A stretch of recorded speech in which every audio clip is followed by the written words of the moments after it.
Fala galera, boa tarde com vocês aqui, Peterson Siqueira.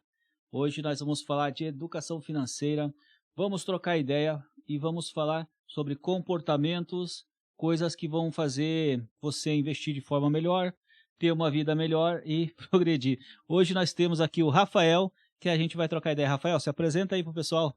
Obrigado, Peterson. Obrigado pelo convite. Quero agradecer por estar aqui. É uma honra participar aqui com você, falando de um assunto que é importante, né? Que é a educação financeira.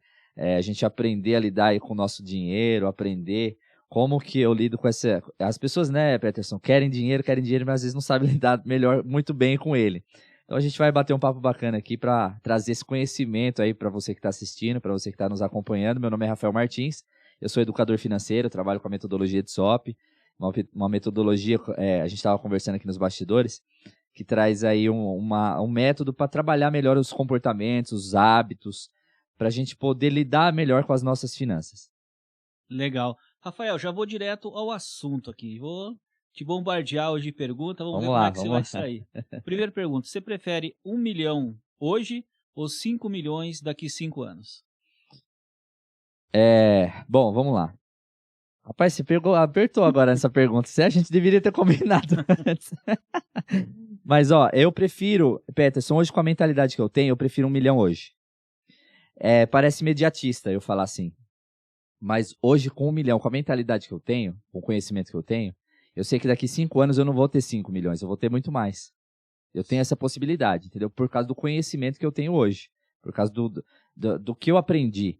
Então, hoje, nessa pergunta que você me fez agora, eu prefiro 1 milhão hoje. E eu acho que talvez a maioria das pessoas não concordem, mas porque elas pensam que vai ser muito melhor ter 5 milhões. Se a gente for pensar por esse lado, o montante são 5 vezes mais. Mas com 1 milhão hoje, você consegue daqui 5 anos ter muito mais do que 5 milhões. Basta saber lidar com o dinheiro, fazer os investimentos certos, enfim. Fazer o dinheiro trabalhar para você de uma forma correta, para que daqui 5 anos você tenha 10, não 5, entende? Entendi. Antes de fazer essa pergunta para você, eu estava me lembrando de uma experiência que fizeram com crianças, que eles colocavam doce na frente de criança. É aquela do marshmallow? Isso. Eu já ouvi falar, mas eu não lembro direito. Eles colocavam um marshmallow na frente das crianças, né? Criança sentada igual a gente está aqui. Uhum. E falava, vocês têm um marshmallow, vocês têm a opção de comer o marshmallow agora ou esperar. Eu vou sair e volto daqui 20 minutos. Quem não comer o marshmallow vai ganhar 2. Uhum. Isso daí aconteceu com 10 crianças, 8 comeram o marshmallow e não conseguiram esperar 15 minutos.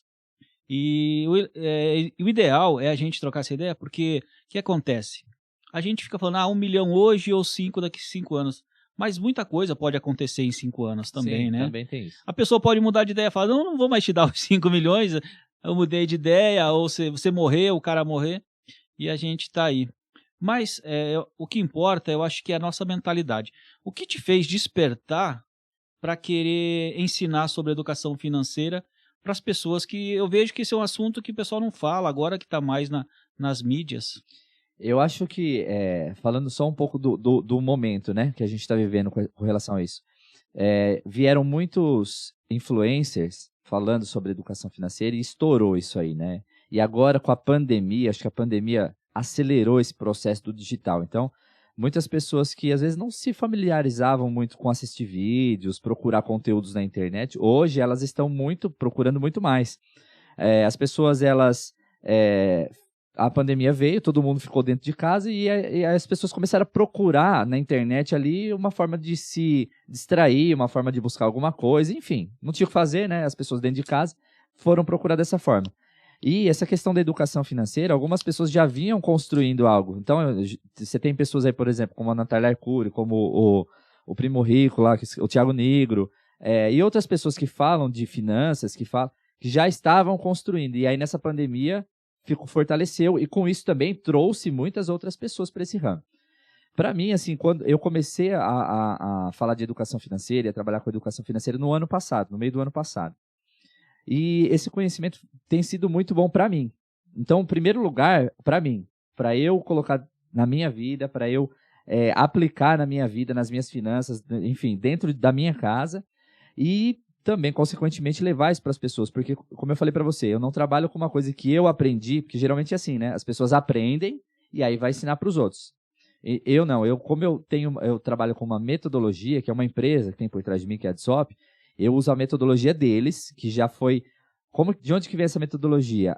O Reinaldo Domingos, que é o mentor, que é o criador dessa metodologia, ele aplicou na vida dele há anos atrás. Quando ele tinha 12 anos praticamente, ele começou isso. Depois ele descobriu que ele tinha uma metodologia, né? Mas praticamente ele começou a aplicar já desde novo. Hoje o Reinaldo tem seus 60 anos e ele é independente financeiro desde os 37, aplicando essa metodologia. Ou seja, é algo que funcionou na vida dele, ele escreveu livros, e aí ele criou a Adsop para poder disseminar essa metodologia.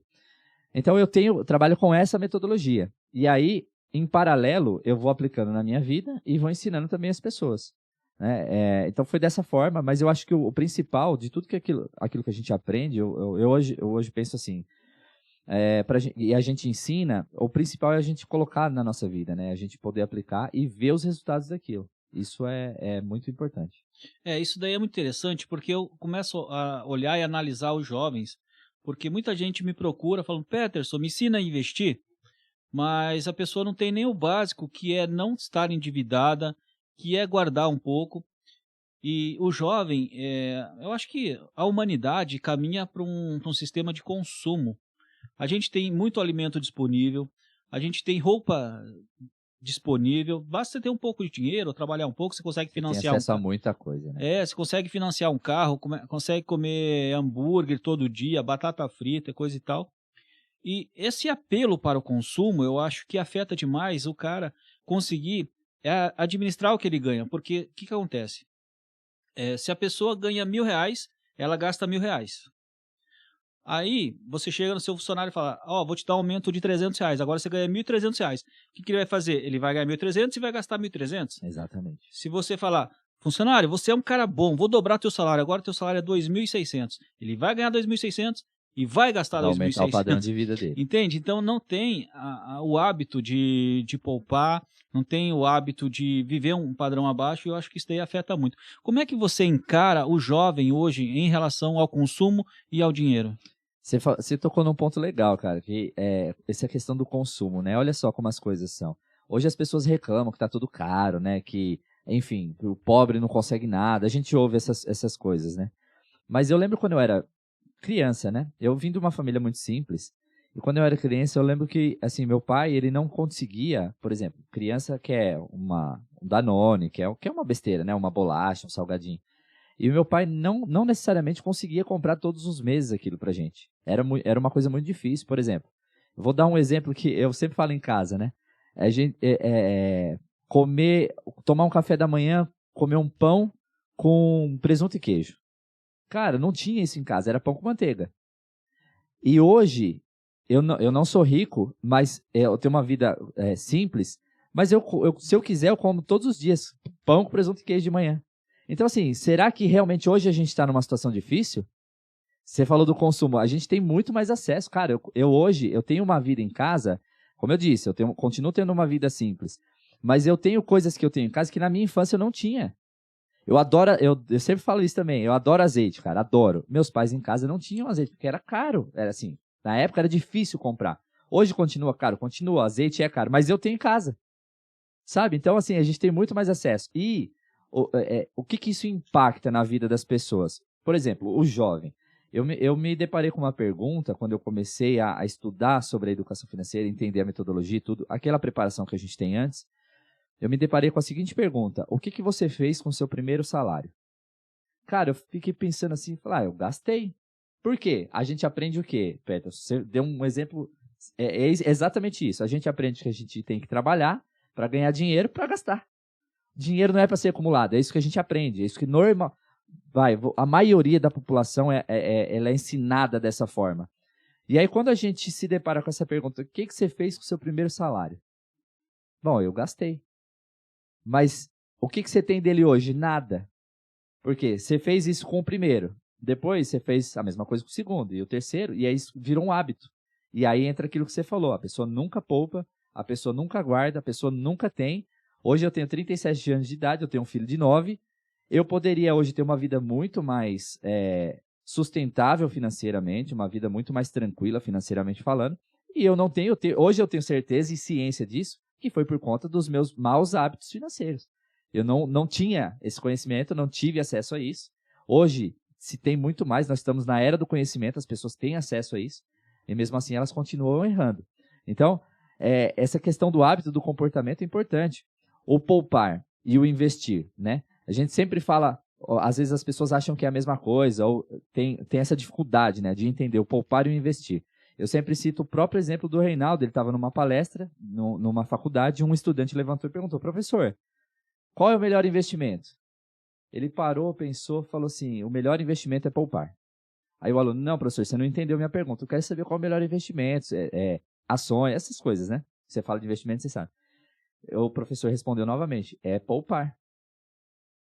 Aí o aluno falou assim: não, o senhor não entendeu minha pergunta. Então, vamos lá, eu vou te explicar a minha resposta. Quanto que você tem hoje para investir? Ele falou: nada. Então, o melhor investimento é poupar. Porque se você não poupar, como você vai investir? Você quer aprender a investir? Então é assim, Petro, se você fala sobre investimento, ensina sobre investimentos. E eu tenho certeza que muitas pessoas te procuram, mas elas não têm nada para investir. Elas querem aprender a investir antes de ter para investir. Então, existe uma ordem das coisas. Aí a pessoa aprende com você, não tem nada. Ela aprende a investir, legal, você ensina tudo. Aí amanhã ou depois ela vai fazer o quê? Ela não vai investir. Esse conhecimento para ela vai ser perdido, porque se ela não tem o hábito antes de poupar e guardar, o que vai adiantar ela aprender a investir? Nada. Ela só vai ter gasto num curso e não vai usar nada desse conhecimento. Isso daí é muito interessante, porque o hábito de poupar, eu acho que tem que vir desde a formação do caráter de uma criança. Porque eu tomo como exemplo minha filha, ela tem 9 anos. Aí ela sempre via eu com o cartão, chegava na máquina, colocava o cartão na máquina, digitava uma senha, saía dinheiro. Para ela aquilo é dinheiro infinito. Você tem um cartão, coloca na máquina, vai te dar dinheiro, é dinheiro infinito. Então, para você colocar na cabeça daquela criança que o dinheiro não é infinito, você tem que ter uma estratégia. Para falar com a criança é de um jeito, falar com o jovem é de outro, para falar com um adulto é de outro. Aí, aqui parte para um segundo ponto. O dinheiro, ela acha que é infinito e ela precisa aprender que não. Segundo ponto, a gente acredita demais, né? Isso daí já veio do nosso passado, que a gente tem que estudar, tirar boas notas, arrumar um bom emprego, fazer faculdade, né? E daí você vai estar bem na vida, você venceu. Porque você fez faculdade, aí você compra casa, você carro, coisa e tal. Mas tem gente que tem faculdade que nem aplica os conhecimentos que adquiriu na faculdade. Por exemplo, o cara faz administração. Você vai ver, o cara faz administração e vende roupa, faz outras coisas, gastou muito dinheiro em administração na faculdade, mas não aprendeu a administrar o próprio dinheiro, aquilo que você falou. Você pergunta: o que você tem do seu primeiro salário? Não tem nada. E aí, volta num outro ponto, que o brasileiro, ele terceiriza a culpa para o governo, para os pais. Todo mundo é culpado. Todo mundo é culpado, mas ele não assume que ele é o principal responsável, que tem a direção do navio dele. Então, eu acho que delegar a culpa para alguém está errado. Ele tem que assumir a responsabilidade e falar: não, a partir de hoje, a responsabilidade é minha, o meu futuro depende de mim. Isso é uma questão, é uma armadilha que o cérebro faz com a gente, né? Porque se eu coloco a culpa no outro, eu não tenho responsabilidade sobre aquilo. Então eu não preciso fazer nada. Então colocar a culpa no outro, se vitimizar, é muito mais fácil. Porque se eu falo pra você assim: não, a culpa é do Peterson, que não me ensinou a investir direito e tá dando tudo errado aqui. E aí o que eu faço? Eu cruzo meus braços e não faço nada, eu não tomo uma atitude. Eu não faço o que eu tenho que fazer. Essa questão da culpa tem muito disso, né? Uma armadilha que a própria pessoa, ela cai nela. Sim, e você assumindo a responsabilidade, se a sua situação financeira hoje está ruim, a culpa é sua. Exato. Cabe você ver o que você vai fazer para melhorar. Mas se a pessoa não consegue guardar nada, não consegue administrar o pouco, não vai conseguir administrar o muito. Não. Porque se você não consegue controlar R$1.000 que você ganha, quando você tiver 10 mil, você não vai controlar. Se você ganhar 1 milhão, não vai controlar. Sem Tanto chance. Que a gente vê casos de pessoas que ganham na Mega Sena, ganhadores do Big Brother, que depois voltam a ficar pobres. Exatamente isso. E tem um ditado que fala, né? Se você não cuida dos tostões, jamais terá milhões. Isso é uma das coisas que eu falo bastante, assim, sabe? Em lives, em vídeos, assim, das pessoas terem o controle, ter um controle financeiro, ter um orçamento. Ah, mas eu ganho muito pouco, Rafael. Mas não importa. Não importa quanto você ganha, porque as pessoas têm essa essa crença de que para você ter um controle financeiro, para você cuidar das suas finanças, você tem que ganhar muito. E não é isso. Não se trata disso. Porque não é porque você julga que você ganha pouco que você não vai cuidar daquele pouco que você tem. Você não vai cuidar do que você ganha. E aí é que está o maior erro das pessoas. Ah, eu só ganho 2.000 por mês, é pouco. É o que eu ganho, eu gasto. Ah, então, exatamente esse é o problema. Se você talvez controlasse melhor esse pouco que você ganha, entre aspas, você poderia não gastar todo, consequentemente você conseguiria poupar e consequentemente você poderia ter um futuro financeiro muito mais tranquilo, muito mais sustentável. Até com tranquilidade para buscar outras fontes de renda, que é um outro assunto, mas você ter uma vida tranquila, porque quando a pessoa ela tem problemas financeiros, essa é uma coisa até que a Adsop trabalha bastante, que é a educação financeira nas empresas, por quê? Os colaboradores de uma empresa, quando eles têm problemas financeiros, esse é um dos problemas, né, que impactam na produtividade do cara dentro da empresa. Então o cara vai trabalhar lá com dívida, com um monte de coisa, com preocupação, ele não consegue produzir. É igual quando ele briga com a esposa briga com o marido e vai trabalhar, você está emocionalmente abalado. E as finanças abalam muito. Quantos casos que a gente vê de casamentos que acabam por causa de problemas financeiros. Enfim, uma série de problemas que as finanças causam. Mas o problema não é o dinheiro. O problema é não saber lidar com o dinheiro. O problema é não saber controlar, não saber usar desse artifício que é o dinheiro, né? Do dinheiro mesmo, para poder fazer aquilo que realmente é importante para a gente. A gente gasta dinheiro com coisas que não são importantes, às vezes para mostrar para as outras pessoas, e com aquilo que é importante mesmo a gente deixa de lado. Isso é a questão da prioridade, né? Você tem que saber o que é a sua prioridade. E a questão do governo, como que você encara o papel do governo para essa sociedade endividada? Eu acho que o governo não tem nada a ver com isso. Eu posso estar sendo um pouco radical, sabe, em falar nisso, mas se a gente ficar a vida inteira nessa de que o governo tem que fazer algo, o governo tem que fazer algo, o governo tem que fazer algo, entra aquilo da culpa. Então eu viro uma vítima, eu sou uma vítima de um mau governo ou de um desgoverno, eu não faço nada para mudar minha vida, fico o resto da minha vida esperando o governo, até o dia que eu bater as botas e ir embora e não acontecer, e a minha vida ser aquela vidinha, entende? Eu acho assim, qual é o papel do governo nas finanças? A gente está falando aqui de finanças. Para mim, o papel do governo é dar a condição para a população poder empreender, poder trabalhar.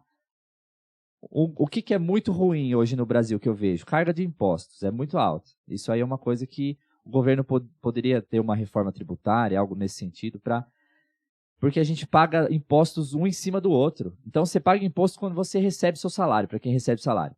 Aí você vai comprar no mercado, você paga imposto de novo. Tudo você paga imposto. Então, você acaba tendo bitributações ali durante o processo de compra e venda, você vai pagando vários impostos. A carga acaba ficando muito alta. Então, eu acho que precisa ter essa questão da reforma tributária, precisa ser algo mais leve. Só que isso também, aí a gente vai entrar numa outra esfera, que é a máquina pública, que é gigantesca, né, cara? Que é pesada. Sim. Então, para manter esse peso, precisa dos impostos, porque não tem de onde vir o dinheiro. Enfim, mas eu acho que o governo, se ele mexe nessa questão dos tributos, sabe, dá uma carga mais leve, dando mais infraestrutura, cara. Infraestrutura eu acho que é importantíssimo. O governo, ele tem que dar infraestrutura para quem, como eu disse, para quem quer empreender, para quem quer trabalhar, para quem quer ter o seu negócio, para quem quer fazer. Então, infraestrutura e essa questão da carga tributária, eu acho que são papéis importantes do governo, falando de questão financeira, né? Tem outras coisas, óbvio, mas falando de questões financeiras, eu acho que isso é importante. Agora, o cidadão, ele tem que entender que ele tem o papel dele, que ele tem que fazer a parte dele, que ele tem que cumprir aquilo que é dever dele, aquilo que ele quer, onde ele quer chegar, e os obstáculos que ele sabe que ele vai enfrentar. Então, ele sabe que tem um governo que hoje no Brasil nós temos uma carga tributária gigantesca, aí o cara decide empreender. Não é fácil. Não é fácil. Para quem empreende no Brasil sabe do que eu estou falando. Não é fácil. Mas ele sabe que ele vai enfrentar aquilo. Então, ele tem que ter resiliência, ele tem que ter disciplina, ele tem que ter determinação e foco para pegar aquilo ali e falar, não, independente se eu vou pagar aqui 10, 15, 20% de imposto, eu vou para cima, eu vou fazer acontecer. E a gente percebe que as pessoas que têm sucesso e alcançam o sucesso nos seus empreendimentos, elas têm essa mentalidade. Elas não ficam na dependência do governo. Elas não ficam na dependência de uma carga tributária menor ou de infraestrutura. Elas fazem do jeito que dá, como está, com a situação que está, e vai para cima. Não se deixa esmorecer por questões externas. Influenciam. Mas você vai lidando com aquilo tudo e vai trabalhando, deixando sempre claro para si próprio que a responsabilidade é minha. É eu que tenho que... O governo pode tomar atitudes que vão me ajudar? Pode, óbvio. Mas eu não vou ficar esperando e dependendo disso. Eu vou fazer o que tem que ser feito. Legal. Essa carga tributária, realmente, o Brasil, ele paga... A gente paga muito tributo, né?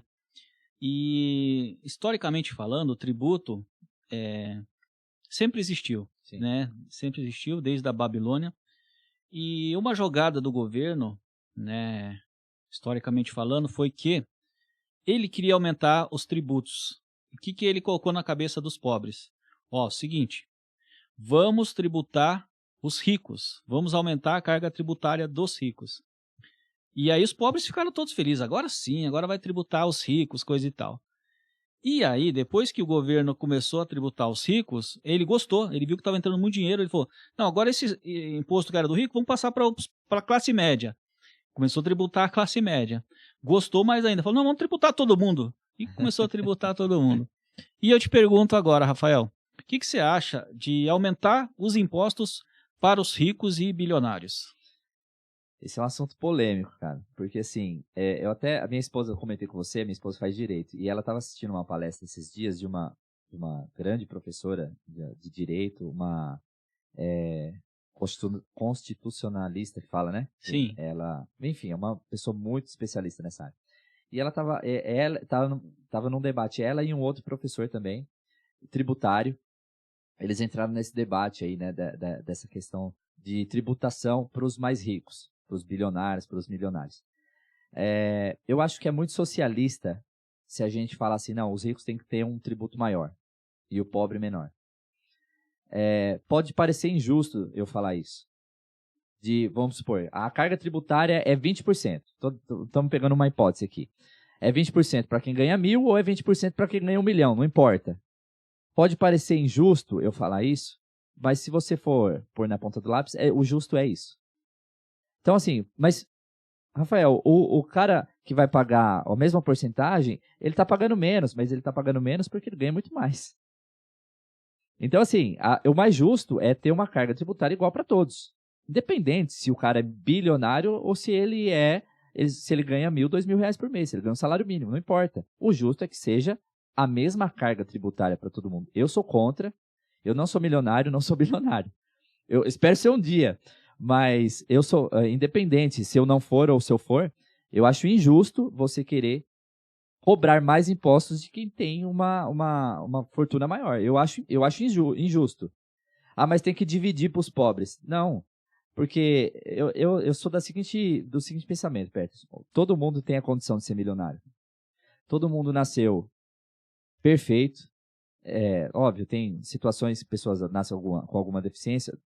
Vamos esquecer essa questão. Mas todo mundo nasce com inteligência, todo mundo nasce com corpo, todo mundo nasce com saúde, todo mundo nasce com força para fazer e exercer as mesmas coisas, cara. Para fazer e assim, independente do ambiente que você vive, do ambiente que você nasceu, se a sua família é pobre, se é rica, se você nasceu na comunidade ou se você nasceu nos grandes centros, não importa, cara.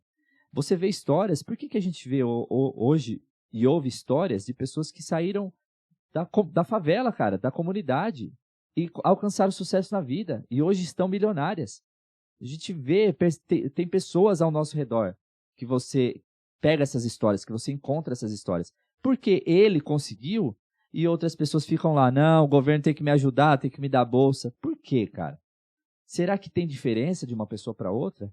Ou será que a diferença está na nossa mentalidade, entende? Então, quando a pessoa ela tem essa mentalidade o governo tem que... E aí ela vai querer ser um Robin Hood, né? Tirar dos ricos para dar para os pobres. Cara, mas não vai adiantar nada. Porque se o cara não mudar a mentalidade dele, a partir de agora vai ter uma tributação maior para os ricos. Para quê? Para pegar essa carga e jogar ela para os pobres. Beleza. É aquela coisa, o cara está com fome. O cara tá na rua, ele tá passando fome, ele tem a necessidade de comer, todo mundo tem, a necessidade fisiológica. Aí você, na sua boa vontade, você pega, faz em casa lá um prato de comida e leva pra ele. Pô, você ajudou, legal, mas e no outro dia? Ele vai estar com fome de novo. Então, se você tem condição de pegar esse cara, ao invés de dar o dinheiro pra ele, que é basicamente seria isso, tirar dos ricos para dar pros pobres, por que não dar condição para ele também se tornar um rico? Ao invés de ficar ali dando auxílios, né? Sustentos para ele, que não vai levar a nada. Vai suprir, vai remediar. É um remédio que você está dando para ele e acaba com a dor, mas no outro dia vem a dor de novo, você tem que dar remédio de novo. E eu acho que o ideal não é esse. É você dar condições. Aí, o que eu acho que seria muito mais interessante ao invés de tributar mais as fortunas? É você dar condição do cara ter um bom estudo, não só português, matemática, ciência, essas coisas na escola, mas dar condição do cara estudar sobre hoje coisas que são importantes, que a gente percebeu que é importante, que sempre foi, né? Que é inteligência emocional, educação financeira, desenvolvimento pessoal, tudo isso aí o cara poder conseguir ter acesso a tudo isso, a ter acesso a uma faculdade. Às vezes a pessoa, como você falou da faculdade, o cara estuda e às vezes ele nem aplica, enfim, foi perdido. Eu concordo que tem muitas pessoas que estudam, depois acabam se deparando com outras coisas e saem daquela área. Mas o conhecimento, ele não é tirado das pessoas. Se a pessoa adquire um conhecimento, não importa qual, aquilo está com ela, cara. E assim, e dá incentivo das pessoas empreenderem, das pessoas mesmo. Eu não quero ser empreendedor, eu quero ser um funcionário público, eu quero trabalhar CLT, não importa. Mas dá a condição dela se capacitar e crescer naquilo que ela for fazer. Seja trabalhar para seja um funcionário público, ou seja um empreendedor. Ele ter a capacidade, a condição de ter conhecimento, de ter acesso a várias coisas que vai fazer ele crescer na vida. E aí ele se tornar um milionário também, entende? Então, pode parecer muito ruim da minha parte, mas eu sou taxativo nisso, cara. Eu sou contra você tributar grandes fortunas, mesmo eu não tendo a grande fortuna. Parece que eu estou falando aqui, eu sou um milionário, né? Não sou. Mas eu sou contra porque eu acho que tem que ser. Se você quer pregar algo que é igualitário para todos, então tem que ser igual para todos. É uma porcentagem para todo mundo. O cara que ganha 1.000 e é 20% é 200 conto. O cara que ganha 1 milhão e é 20% é 20 mil, né? 200 mil. 200 mil. Ponto. Ele vai, de alguma forma, ele vai estar pagando mais, concorda? Mas a porcentagem é a mesma. É que o que as pessoas querem não é isso. Elas querem que a porcentagem em cima desses caras seja maior. Só que eu acho, na minha opinião, que isso é um discurso muito socialista, sabe? Eu sou contra esse tipo de situação. Até porque a gente não sabe se, com o aumento de carga tributária, o dinheiro será bem empregado, porque esse dinheiro vai cair nos cofres públicos e aí você já viu, né? Para pagar os salários dos políticos, dos funcionários públicos, e não acaba revertendo a população, né? A população ela é controlada pelo governo, então não há interesse do governo ter uma população educada financeiramente. Ela quer uma população... Quanto mais ignorante, melhor. Mais ignorante e mais dependente, né? Você dá um auxílio Bolsa Família pro cara R$300, fica quietinho aí, eu vou te alimentar, e fica aí na tua. E isso daí, o povo vira massa de manobra, ela não consegue raciocinar. E o problema, Peter, é que as pessoas parecem que querem isso, cara. É isso que eu fico inconformado com isso, sabe? A pessoa quer isso. Eu vi uma história uma vez, isso há um bom tempo atrás, quando ainda era Bolsa Família, que agora não é mais Bolsa Família, né? Quando ainda era o governo Lula ou Dilma, não me lembro. Uma história, cara, numa cidade do Ceará, eu não lembro o nome da cidade, não vou lembrar pra falar assim certo. Mas uma cidade no Ceará, uma cidade assim pequenininha, sabe? E o pessoal quis, uma iniciativa lá, quis criar uma cooperativa para as mulheres da cidade, as donas de casa terem uma renda, elas irem lá, é uma cooperativa de costura, para as mulheres costurarem e ter uma renda, né? Enfim, levar uma renda para casa, uma cidade muito pobre, uma cidade do interior lá do Ceará, então eles queriam fazer isso para girar a economia da cidade, o que seria muito bom. Cara, você acredita que a maioria das pessoas não quis porque elas recebiam auxílio, fugiu agora o nome, como que era o nome? Bolsa Família? Bolsa Família. Porque assim, quando a pessoa trabalha, ela não tem mais direito ao Bolsa Família. A maioria não quis, você acredita nisso, cara? Então, a pessoa não quer trabalhar porque já tem ali o benefício, vai perder se trabalhar. Aí essa mesma pessoa, se você perguntar pra ela o que ela acha de taxar os mais ricos, e ela vai gostar. Ela vai gostar. Ideia. Só que assim, por que ao invés dela pensar nisso, ela fala, não, eu vou trabalhar pra ser rico também? Sim. Entendeu? Não, ela prefere ganhar um Bolsa Família, que é uma merreca, era uma merreca, agora parece que deu uma aumentada. R$300? Então, acho que era menos até, porque era por filho, não sei, não sei. Mas ela E preferia ganhar estimula elas a ter aquilo. filho. Vamos ter um monte de filho que aumenta a nossa Mas Bolsa aí, Família. cara, vai aumentar o filho com essa mentalidade, vai aumentar a pobreza Sim, no país. mas a população não tá nem aí. Vou ganhar mais R$100 por cada filho, então vou fazer um filho atrás do outro. Pra ganhar mais R$100. Então, uma mentalidade muito pequena, entende? Ela poderia, por exemplo, gerar uma renda para ela e, de repente, até aumentar essa renda, porque oportunidades podem aparecer e a pessoa abraçar, mas não, ela prefere ficar naquela vida, entendeu? Uhum. Assim, cara, eu respeito. Eu não acho certo, mas eu respeito se é a vida que a pessoa quer. Por isso que são poucas pessoas que são milionárias, bilionárias, menos ainda. Porque são essas poucas pessoas que falam, não, eu não me conformo com isso. E para essas pessoas, né, que querem que o dinheiro seja dividido, compartilhado, tem uns estudos aí que eu pesquisei na internet que o pessoal fala o seguinte, tá, vocês querem dinheiro igual para todo mundo. Se a gente pegar o dinheiro, né, que existe hoje dos bilionários, dos milionários, todo mundo, juntar tudo e dividir em cotas iguais, todo mundo fica milionário. Mas em questão de um ano, os ricos vão voltar a ser ricos. Exato. E os pobres vão voltar a ser pobres, porque a mentalidade dele de pobre ele vai gastar tudo. Exatamente. E o rico vai voltar a ser rico em um ano. Olha. Então, você vê que a diferença é a mentalidade. Mas esse é um ponto que a gente estava falando de preparação, né? Se o governo desse essa preparação para as pessoas, mas aí entra aquilo que você falou. Para o governo, quanto mais ignorante, melhor. Que é massa de manobra, né? Massa de manobra. Você sabe que você falou de taxação? O Tiradentes ficou muito conhecido na história por causa de revolução lá, tal, enfim. Porque o que eles brigavam? O que o Tiradentes junto com o pessoal brigava? Para diminuir a taxação de imposto. Eles queriam, na época, se não me engano, era 20% que o pessoal pagava de imposto para a monarquia, que na época era monarquia ainda, né? Tanto que a expressão quinto dos infernos vem daí. Não sei se você já ouviu falar. A expressão quinto dos infernos vem daí porque era 1/5 era imposto. Eles pagavam 1/5 de imposto para os portugueses, né? Para a monarquia. Então, essa que vá para os quintos, que esse quinto vá para os infernos. Então, vem daí essa expressão quinto dos infernos. E eles queriam diminuir esse quinto, né? Que era 20%, eles queriam diminuir essa taxação que tinha, porque na época era pesado para eles. E hoje a gente paga muito mais. Sim. A nossa taxação de imposto hoje é muito maior do que 20%, não é só 20%. Se fosse só 20%, a gente estava feliz da vida. E sem contar na bitributação, né? Não, isso aí, se você for jogar um em cima do outro, eu vi tava ouvindo o jornal, acho que o rádio, semana passada, acho, de manhã. O brasileiro, esse ano de 2022, ele teve que trabalhar.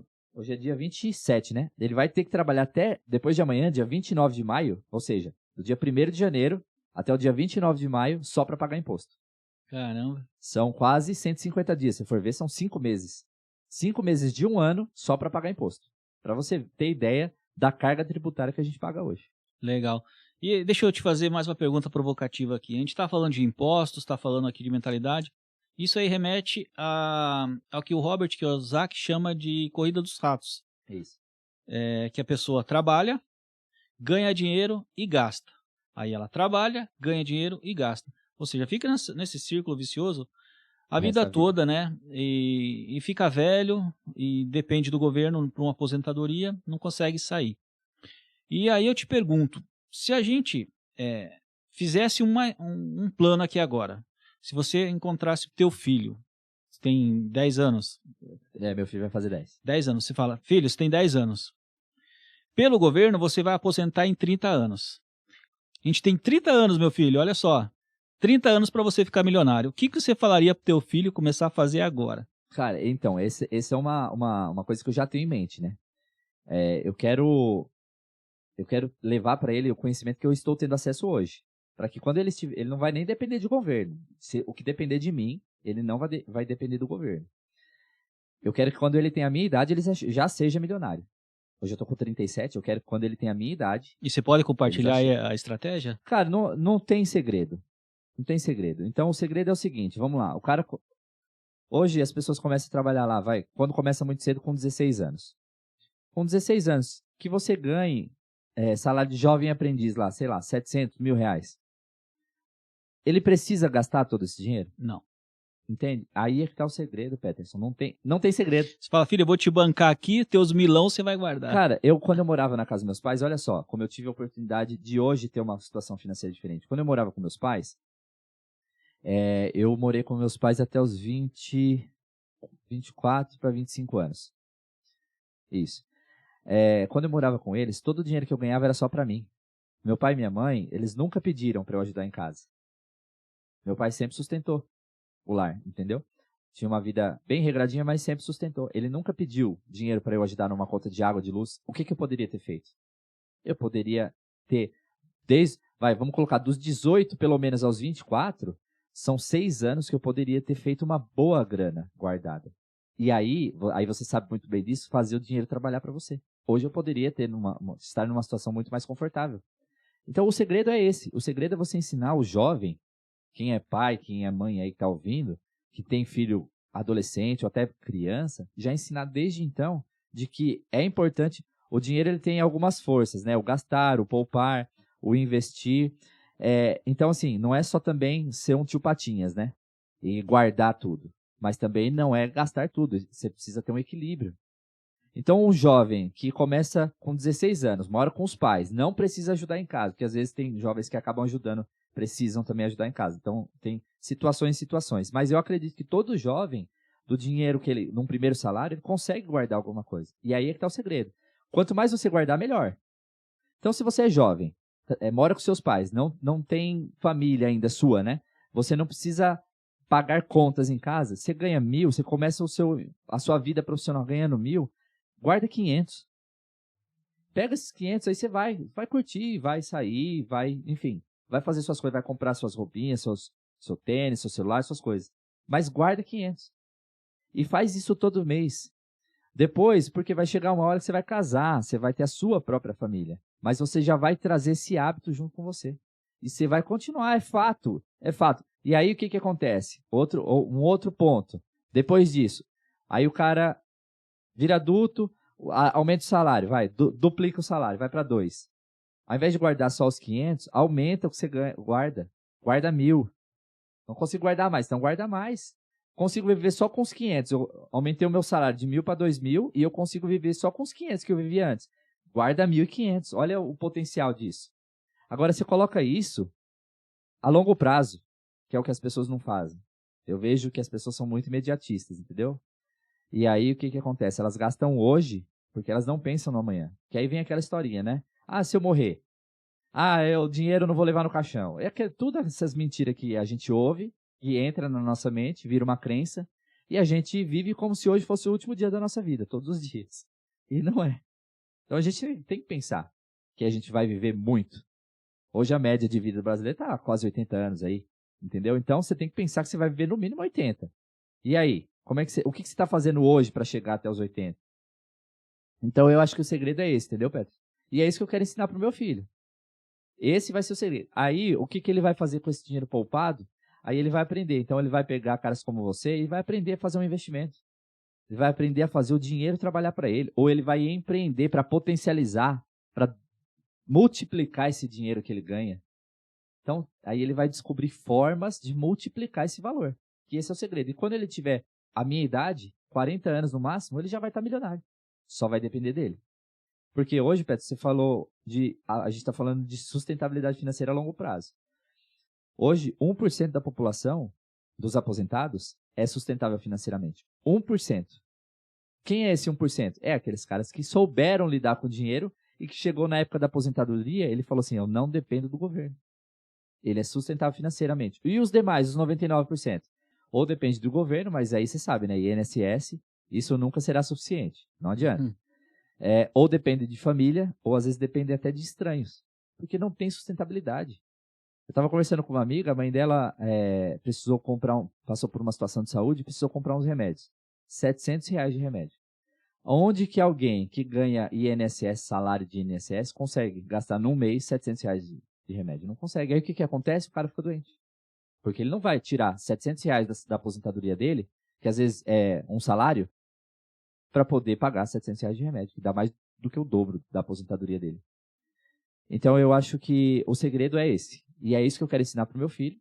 E para mais pessoas, quanto mais pessoas quiserem aprender, acho melhor. Porque isso também, Peterson, vai impactar. Quando a gente faz isso, você gera um futuro melhor para a nação. O que as pessoas não pensam. Então, se eu faço a minha parte, se você faz a sua, se cada um faz a sua, isso impacta nos nossos filhos, consequentemente nas futuras gerações. E isso, inclusive, impacta no país, no futuro de uma nação. Então, é muito além do que só você, entende? É muito além. É bacana isso. Você está no caminho certo, ele está no caminho certo. E alguns conceitos básicos a população não sabe, né? E eu acho que se a população que estiver me assistindo aí agora entender 2 conceitos, já está 1000 anos aí na frente de muita gente. Conceito número 1, ativo. Conceito número 2, passivo. O que os ricos fazem? Ó, pega a dica aí, se você quiser ser rico. Essa é forte, hein? Compre ativos e se desfaça dos passivos. Vou dar um exemplo de ativo aqui. Ativo é tudo aquilo que vai colocar dinheiro no seu bolso sem você precisar fazer nada, sem você precisar trabalhar. Dá um exemplo de ativo, Peterson. Um imóvel alugado, uma casa. Isso é ativo, porque todo mês vai ter um inquilino que vai pagar aluguel que vai entrar no teu bolso. Agora, se você não tem dinheiro para comprar um imóvel, você pode comprar um fundo imobiliário. Tem fundo imobiliário que custa R$10 e também paga o aluguel do mesmo jeito. Aí tem que entrar em conceito, falar um pouco mais de fundo imobiliário, mas aqui ele tem que entender isso. Ativo vai colocar dinheiro no seu bolso e passivo vai tirar dinheiro do seu bolso. Dá um exemplo, Peterson. Carro. A pessoa compra um carro. Tem gente que compra carro, vai na concessionária, compra um carro por R$120 mil, financia em 5 anos, paga R$180 mil e quando vai vender o carro, vende por 70. Olha quanto que perdeu nesse passivo. E o custo, né? E o custo da manutenção. Então, se você pegar esses mesmos R$120 mil que você comprou o carro e colocar em fundo imobiliário, esses R$120 mil vai te gerar mensal uma receita algo em torno aí, sei lá, de uns R$500, R$600. É um dinheiro que você vai ganhar sem trabalhar. Esses R$600 que você está ganhando, você vai reinvestir e vai aumentar os seus ativos. Quanto mais ativos você tiver, mais dinheiro você tem. E agora eu te pergunto, como é que o jovem vai entender isso se ninguém explica, ninguém fala que ele precisa arrumar um jeito de ganhar dinheiro enquanto ele está dormindo? Então, Peterson, como eu estava falando, né, a gente está na era do conhecimento. E o conhecimento ele está aí para todo mundo. Ontem eu estava participo de um grupo e a gente debate sobre diversos assuntos. E esse foi um assunto que surgiu lá. O conhecimento, cara, hoje, por exemplo, vamos falar de livro. Hoje você tem acesso a livros que podem mudar a sua vida por 20, 30, 40 reais. São livros que se você ler, entender e aplicar na tua vida, você pode mudar a sua vida, literalmente. Com 20, 30, 40 reais. Eu comprei, por exemplo, eu ainda não li, tá lá em casa, porque tô lendo outras coisas, mas eu comprei aquele Como Fazer Amigos e Influenciar Pessoas, que é um ótimo livro. Eu comprei ele por 10 reais. Então, assim, você tem acesso a livro. Aí você tem a internet. Todo mundo hoje em dia tem internet em casa, todo mundo tem um celular na mão. E tem mais celulares circulando no país do que habitantes. Ou seja, todo mundo tem um celular. Tem gente que tem 2. Entendeu? Então você tem acesso à internet, você tem acesso a vídeos. Tem muita porcaria na internet? Tem, é verdade. Mas se você souber filtrar, você vai ter acesso a muita coisa boa. Mas muita coisa boa. Todos os dias sobe diversos conteúdos aí muito bons na internet. Agora, tudo isso aí, Peterson, se as pessoas não souberem filtrar e não souberem buscar esse conhecimento e principalmente aplicar, as pessoas vão continuar vivendo essa vida. A corrida dos ratos. Vai continuar o resto da vida. Porque assim, os nossos pais não ensinaram isso para nós. Ok, tá tudo bem, porque também eles não tiveram acesso a esse conhecimento. Tá tudo certo. Mas hoje, nós como pais, você também tem uma filha, né? Da mesma idade do meu, a gente tem um conhecimento para passar para eles. Então, os nossos filhos, eles vão ter acesso ao conhecimento através de nós e através de tudo isso que eu falei, de toda essa estrutura que eles podem ter acesso também. Então, eles vão ter uma vantagem muito maior, eles saem com uma vantagem. De qualquer forma, o conhecimento hoje está acessível para qualquer um. Uma pessoa hoje que tem seus 50, 60 anos, ela pode ter acesso a esse conhecimento e em 10 anos mudar a vida dela. Porque tem gente que acha que já tá velho demais, né? Ah, já tô velho demais. Não, ninguém tá velho demais. Porque o cara que tem hoje 60 anos, meu pai tem 60 anos. Se ele quiser mudar a vida dele em 10 anos, ele pode mudar. E com 70, 80 anos, ele vai ter uma vida tranquila. Então, o conhecimento ele tá aí para todo mundo. Agora, a questão é, as pessoas querem fazer o que tem que ser feito? As pessoas querem pegar esse conhecimento e transformar em atitude em ação? As pessoas querem realmente ter uma vida diferente? Ou elas estão estagnadas, ou elas estão paradas, travadas no que se chama zona de conforto, e tá tudo bem ali para ela. Eu vivi essa vida aqui para mim, tá tudo certo. Então, tem esses pontos, e a gente percebe que a ignorância que toma a população, a maioria, porque se não fosse isso, ao invés de ter poucos milionários e muitos pobres, seria o contrário.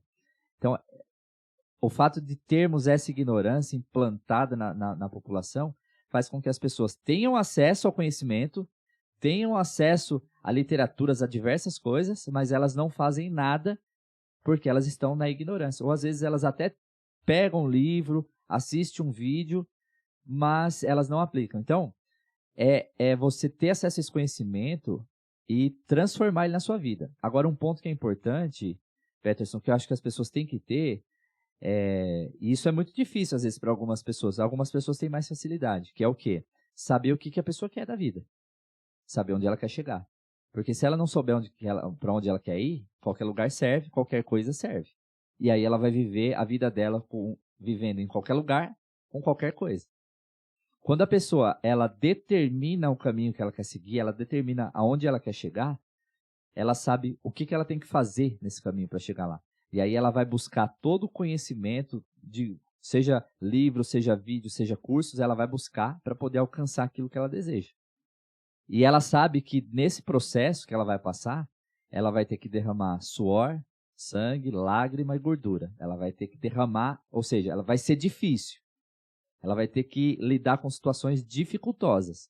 Mas ela, tendo a certeza de que ela vai chegar lá, ela vai passar por todos esses obstáculos. E é momentâneo, né? É uma fase. Ela estipula, em 10 anos eu vou chegar lá. Se dedica, né? E depois... Então, mas aí entra o imediatismo, né? As pessoas querem, assim... eu decidi, eu fui num curso, numa palestra, e eu saí motivado, decidi que eu vou ser rico. Beleza. Já deu um primeiro passo. Você decidiu que você vai ser rico. E agora, o que você vai fazer? Não sei. Aí o cara chega pra você e fala assim, não, você tem que fazer isso, isso, isso, assim, assim, assado. Mas isso é muito difícil. Eu vi que tem que acordar às 5 horas da manhã e tomar banho gelado. Isso é muito difícil, isso não dá. Não, tem que empreender, tem que fazer... não, eu tô aqui no meu cantinho quieto. Entendeu? Então é isso, cara, é isso. E aí, é a minoria que fala assim, não, eu vou fazer. Não, você tem que começa vendendo bala no farol. Não, eu tenho vergonha. Uma vez eu participei de um grupo, o cara falou assim, eu vendia bala no farol, água no farol, e eu ganhava por dia de 130 a 170 reais líquido. Por dia. As pessoas zombavam de mim. As pessoas julgavam. Ele era uma pessoa que tinha a casa dele, que tinha a vida dele. Não era uma pessoa em situação de rua. Que às vezes as pessoas acham que tem gente no farol vendendo coisas e são pessoas em situações de rua. Não necessariamente. Tem e também não tem. Às vezes foi uma forma que a pessoa ficou desempregada, ela achou aquela alternativa, comprou alguma coisa e foi vender no farol. E tá tudo certo. Foi uma forma que ela achou de ganhar um dinheiro. Esse cara, ele achou. Aí olha só de onde vem o julgamento. Da família, cara. Dos amigos, das pessoas próximas. Não vem de longe, não vem de fora. Às vezes alguém que para no farol ainda dá compra teu negócio e ainda dá uma palavra de incentivo. Fala pra você, pô, é isso aí, cara. Vai pra cima, faz o que tem que ser feito. Um dia eu não vou mais te ver aqui, porque eu sei que você conseguiu algo melhor. Mas o cara tá fazendo aquilo que precisa ser feito. Ele tá fazendo o sacrifício dele naquele momento. E às vezes a pessoa não faz por quê? Porque ela tem medo do julgamento dos outros, do que vão falar dela. A gente se trava muito, Peterson, pelos outros e não por nós mesmos. A criança, você vê uma criança, a inocência de uma criança. A criança, onde ela chega, ela vai, ela conversa, ela brinca. Se ela chega onde tem outras crianças, ela já se enturma, já faz ali o network dela, né? Hoje as pessoas chegam, por exemplo, quem vai empreender, tem dificuldade de fazer network. Dificuldade de se relacionar com outras pessoas. Só que o relacionamento pode trazer frutos. E aí você olha para uma criança, eu vejo meu filho às vezes chega num lugar assim, não conhece nenhuma criança. Não dá 5 minutos, ele já está enturmado já. E o adulto ele fica se travando, mas eu vou conversar com aquela pessoa, o que ele vai achar? Eu não sei o que eu falo. Sabe? E a gente se trava, então as pessoas se travam para diversas coisas e alcançar resultados na vida por vergonha, por timidez, por achar que não, se eu fizer isso, vai acontecer aquilo, não, eu vou ser julgado, isso não vai dar certo. Então, a pessoa começa a criar na mente dela justificativas para ela não fazer. E na maioria das vezes, 99%, as justificativas que ela própria cria, é tudo mentira. É tudo criação da mente dela. Tá tudo no mindset. Tudo no mindset. Então, eu acho que o segredo é esse, cara, é você fazer. Entende? Então, conhecimento tá aí. O que a gente está falando aqui é um conhecimento para quem está assistindo e entendendo isso com conhecimento, entende? Porque muitas vezes as pessoas estão assistindo e estão julgando o que a gente está falando aqui. Essa pessoa ela não vai aprender, porque ela está deixando de absorver para ficar julgando. Já tem pessoas que falam, não, eu vou me abrir para esse conhecimento. Por mais que do tempo que a gente ficar aqui, a pessoa aprenda 1%, não importa, ela aprendeu alguma coisa. Para ela vai, num momento certo, ela vai colocar isso em prática. Então, a gente precisa se abrir para o conhecimento, fazer com que, usar todos os meios, seja livro, seja internet, seja o que for, para absorver esse conhecimento e pegar esse conhecimento e não virar um obeso, né, um obeso intelectual. Você colocar esse conhecimento em prática. Queimar essa gordura que você adquiriu, esse conhecimento que você adquiriu. Legal, Rafael. Muitos ensinamentos, pessoal. É conteúdo aí que certamente quem assistir aqui esse podcast depois vai tirar muitos ensinamentos. E já estamos caminhando para o final, né? Passa rápido essa conversa. E antes da gente encerrar aqui, eu quero te fazer uma última pergunta. Um conselho que você daria hoje para uma pessoa que está endividada, está devendo, e que quer mudar de vida e quer sair das dívidas e quer começar a prosperar. Qual é o conselho que você dá para essa pessoa? A pessoa que está endividada é o seguinte. A primeira coisa que eu falo tem 2 tipos de dívidas. Aliás, tem 2 situações de endividado. Tem a pessoa que está inadimplente, que já não consegue mais pagar, ou seja, está com nome sujo, SPC, será essas coisas. E tem a pessoa que está com dívidas e está pagando em dia. O conselho para quem está pagando em dia. Se para você está tudo bem manter essa dívida e pagar em dia, eu tenho um carro financiado, eu tenho um imóvel financiado e tenho mais um carnê que eu fiz umas compras. Tá pagando em dia? Tô. Tá tudo bem para você? Tudo bem. Tá dentro do teu orçamento? Não, tá tudo certo. Continua dessa forma. Ao invés de... Porque o que essas pessoas geralmente fazem, Petra? Tem uma dívida... Por exemplo, imóvel é um ótimo exemplo para a gente usar aqui. O cara tem uma dívida do imóvel, aí a cada X tempo, lá não sei quantos anos, ele pega o FGTS que ele vai acumulando para poder adiantar as parcelas ou adiantar o financiamento, para pagar mais rápido. Porque ele tem o sonho da casa própria. Aí ele compra, consegue a casa própria, financia, óbvio. E aí depois o sonho da casa própria vira o sonho de quitar a dívida da casa própria. Se o cara está pagando em dia, ele não precisa fazer isso. Ao invés dele pegar toda essa energia, todo esse dinheiro para jogar no imóvel para quitar mais rápido, pega toda essa energia, esse dinheiro e joga no investimento. E guarda e poupa, porque a gente não sabe o dia de amanhã. Eu uso sempre esse exemplo. E é um exemplo recente. A pandemia veio. Muita gente tinha financiamento. Eu falo até de pessoas próximas da família, que pagam seus imóveis ainda, e que quando veio a pandemia, a Caixa fez aquela situação lá de você parar de pagar durante um tempo e jogar lá para frente, né? Por que essas pessoas fizeram isso? Porque elas não tinham reservas para manter as suas parcelas em dia. Por que elas não tinham essa reserva, Rafael? Porque lá atrás, elas pegaram tudo que ela tinha, FGTS, e foi jogando tudo para poder quitar mais rápido. E aí veio uma situação de emergência, uma situação que ela se viu sem dinheiro, às vezes perderam empregos, né? Muitos perderam emprego. E elas tiveram que aderir a esse sistema que a Caixa fez e outros bancos para poder ficar um tempo sem pagar. Só que lá na frente, tudo isso aí ela vai pagar e ela vai pagar mais. Então, o fato de você ter a dívida, estar pagando em dia, mantém. Mas eu tenho dinheiro sempre sobrando, Rafael, e eu quero adiantar algumas parcelas. Se você tem dinheiro sobrando, faz o seguinte, procura o Peterson e faz um investimento. Coloca o seu dinheiro lá num CDB, num tesouro, até mesmo numa ação, não importa. Coloca esse dinheiro para trabalhar para você. E continua e mantenha suas parcelas em dia. Não tem problema nenhum. Mas os juros? Esquece juros, você já fez. Agora, pega esse dinheiro que está sobrando para usar os juros a teu favor. Porque você já tem contra. Agora, pega e Tentar entende? equilibrar um pouco. Tentar equilibrar, exatamente. Porque amanhã ou depois, se der uma dor de barriga, você tem uma reserva, você tem de onde tirar. Então, esse é para quem está com as parcelas em dia. Quem está inadimplente, e eu já passei por essa situação, então quando eu falo assim, eu falo com conhecimento de causa, é uma situação ruim, é desesperador às vezes te trava para fazer muitas coisas. Igual uma vez me mandaram uma pergunta no Instagram. O cara, por exemplo, ele tá com um empreendimento e ele quer reformar para poder melhorar. Só que como ele está com o nome sujo, ele não consegue crédito. Então, existem situações como essa. Quando você está inadimplente, você fica travado, assim, nesse sentido, né? Você não tem acesso ao crédito como você tem quando você está com o nome limpo.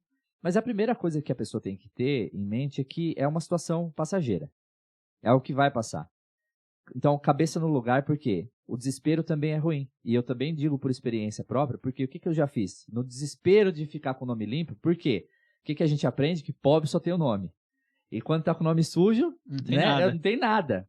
Então, quando a gente aprende isso, o nosso cérebro, quando você chega nessa situação, ele se desespera, porque você aprendeu que eu não posso ter o nome sujo, eu não posso ter o nome sujo. E quando você chega nessa situação, por qualquer situação que ocorreu na sua vida, você fica desesperado para sair daquilo.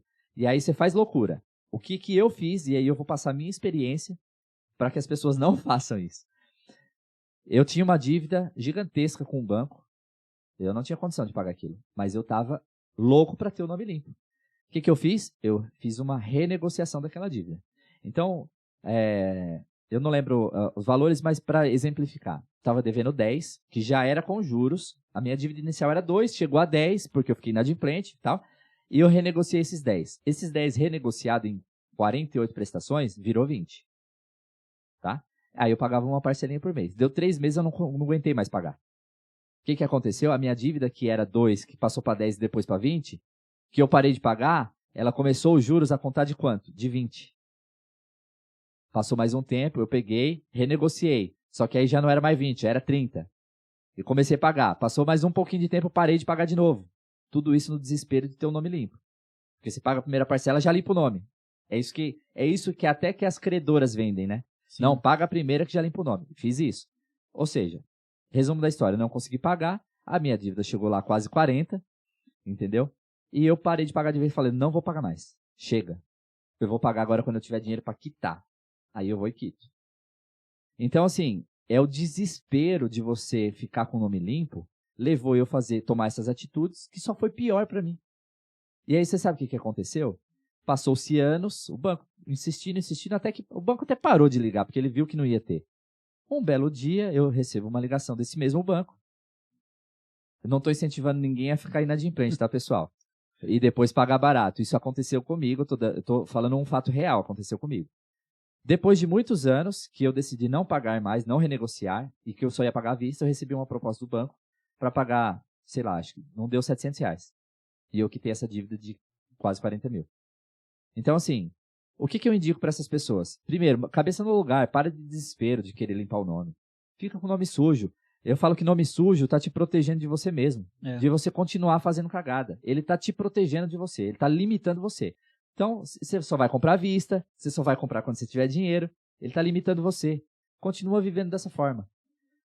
Ah, mas eu tenho condição, Rafael, de renegociar e pagar uma parcela por mês. Então, você vai fazer o seguinte, você pega essa parcela que você tem condição de guardar, de pagar, e guarda. E quando você juntar um determinado montante, você chega no banco e fala, ô banco, eu tenho isso aqui para quitar. Se ele aceitar, bem, se não aceitar, continua guardando. Uma hora ele vai aceitar a tua proposta. E aí você vai ter dinheiro, você vai lá e quita. E zera, acabou. Entendeu? Agora, para prosperar, cara, aí o negócio mais embaixo. Porque de tudo que a gente estava falando aqui, se enquadra nisso. Então a pessoa precisa saber o que ela quer, o que ela gosta, o que ela quer fazer da vida dela. Tem gente que quer ser funcionário de uma empresa e crescer dentro de uma empresa, e está tudo bem. Tem gente que quer prestar um concurso público e está tudo bem também. Tem gente que quer abrir sua própria empresa e empreender e está tudo certo também.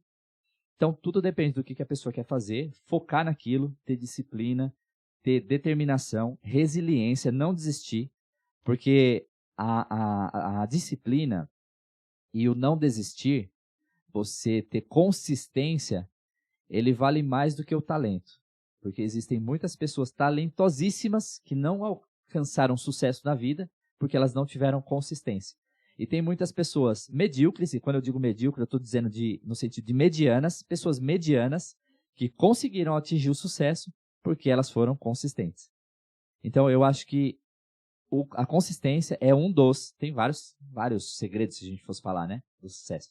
Mas, com certeza, consistência, persistência, resiliência, determinação, foco, disciplina, faz você alcançar aquilo que você quer, mas você precisa saber onde você quer chegar. Maravilha. Rafael, então, pessoal, esse podcast vai ficar gravado, a gente vai deixar à disposição no YouTube para quem quiser assistir depois. Foi um prazer ter você aqui com os seus ensinamentos. E, quem sabe, numa próxima oportunidade, a gente pode voltar a fazer uma nova gravação. E, novamente, muito obrigado por esses pensamentos aí agregadores. Obrigado, Peterson. Agradeço vocês que assistiram. Espero que eu possa ter contribuído aqui alguma coisa, né? E é isso aí, fico à disposição. Sempre que precisar, tamo junto. Valeu, um abraço e Valeu, tchau. pessoal.